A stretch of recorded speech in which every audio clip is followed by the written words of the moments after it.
पहले है ml/³ is the dimension for. अब ये जो डायमेंशन है ये डेंसिटी का है। वेक्टर इन स्पेस कंटेंट्स, तो इसका जवाब होगा सी। तीसरा नंबर सवाल है if A cross B lies in positive y axis then vector A cross B are in.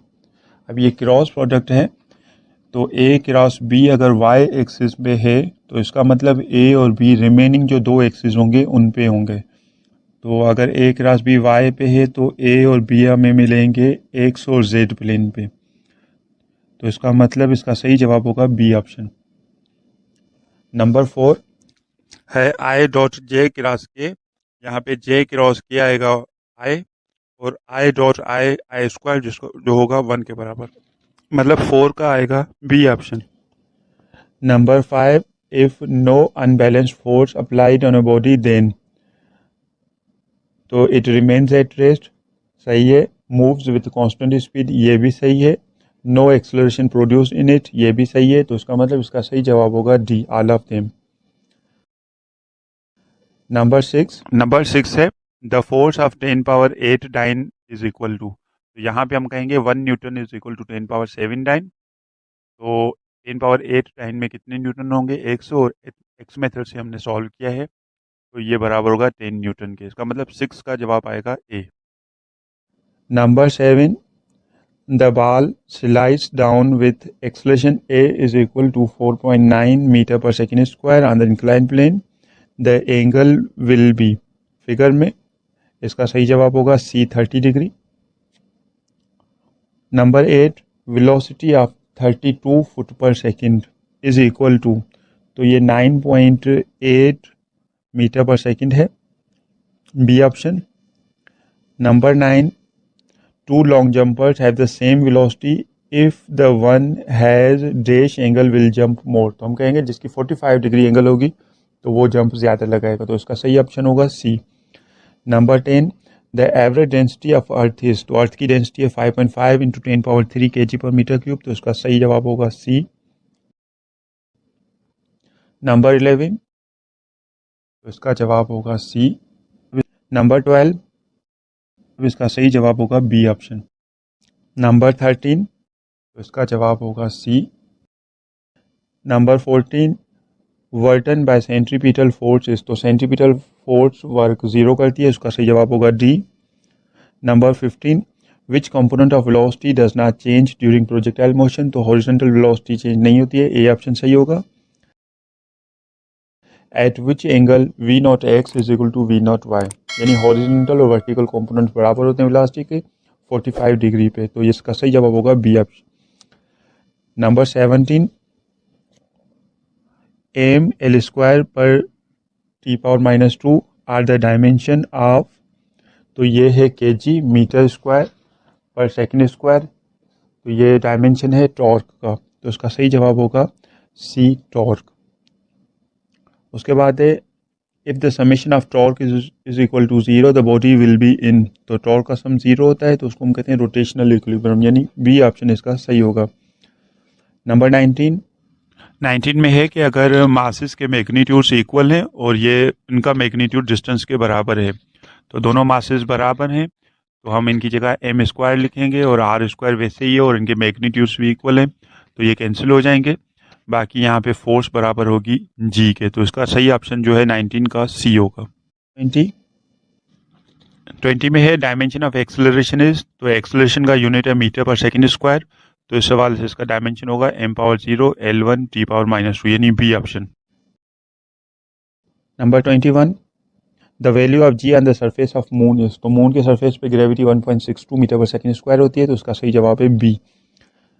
22 if the acceleration of a body is uniform then what is wrong with the following, तो वो C option इसका सही होगा।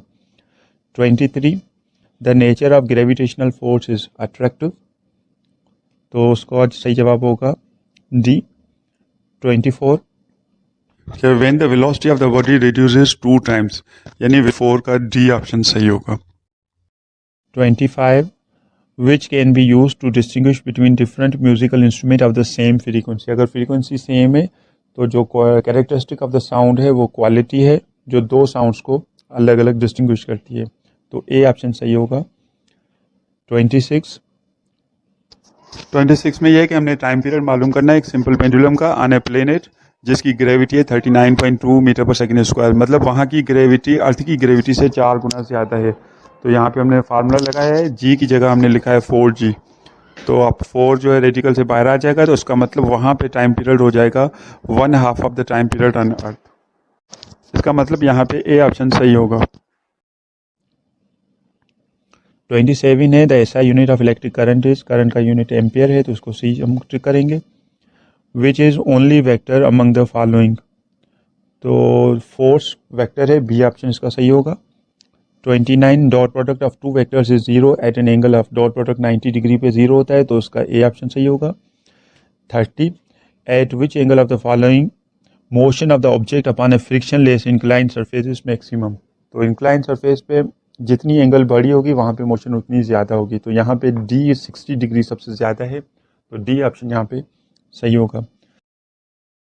31 which of the following is time independent in projectile motion, तो इसमें हम कहेंगे ए horizontal distance, B है हॉरिजॉन्टल वेलोसिटी। तो उसका सही जवाब होगा हॉरिजॉन्टल वेलोसिटी, जो टाइम पे डिपेंड नहीं करती है, वो हर टाइम पे सेम ही होती है तो उसका बी ऑप्शन सही होगा। 32 radian is the SI unit of angular displacement, C सही होगा इसका। 33 टॉर्क प्रोड्यूसेस लीनियर मोशन, नहीं rotation motion, yes. C rest या बोथ एंड भी, तो उसका सही ऑप्शन होगा रोटेशनल मोशन। तो टॉर्क रोटेशनल मोशन प्रोड्यूस करता है, बी ऑप्शन सही है।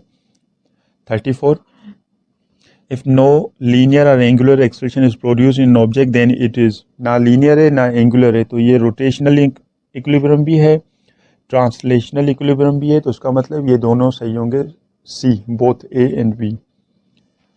35 है average mass of earth is, तो अर्थ का मास है 5.98 इंटू 10⁻24 kg, सी ऑप्शन इसका सही है। 36 value of g at depth equal to radius of earth will be, यानी अगर आप डेप्थ में जा रहे हैं जिसको दूसरे अल्फाज में हम कहें सेंटर ऑफ अर्थ पे, तो वहाँ पे ग्रेविटी 0 होती है तो उसका सही जवाब है D. 37 power is the dot product of force and velocity, तो उसका मतलब यहाँ पे ए सही होगा dot.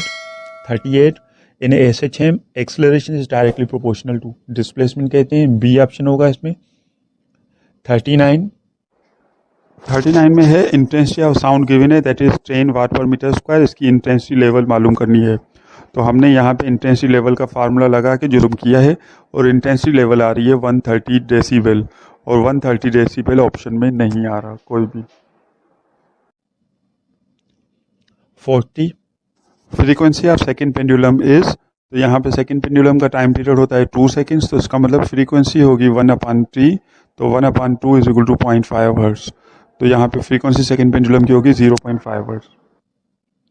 41 the distance through which movable mirror of the Michelson interferometer always moves, तो माइकलसन इंटरफेरोमीटर में हम λ/4 भी मूव करवा सकते हैं, λ/2 भी करवा सकते हैं, लैम्डा भी कर सकते हैं, 2λ भी कर सकते हैं। तो यहाँ पे कह रहा है कि ऑलवेज मूव, तो उसका मतलब कोई एक हमने सिलेक्ट करना होगा जबकि कोई एक हम कर नहीं सकते हैं, हम सारे ये मूव करवा सकते हैं, तो सारे यहाँ पे सही लग रहे हैं। 42 Young's double slit experiment is the experimental evidence of, double slit experiment से interference of light, evidence of interference of light है तो यहाँ पे हम ए सही करेंगे। 43 है the unit of power of lens is, तो लेंस का पावर होता है डायोप्टर।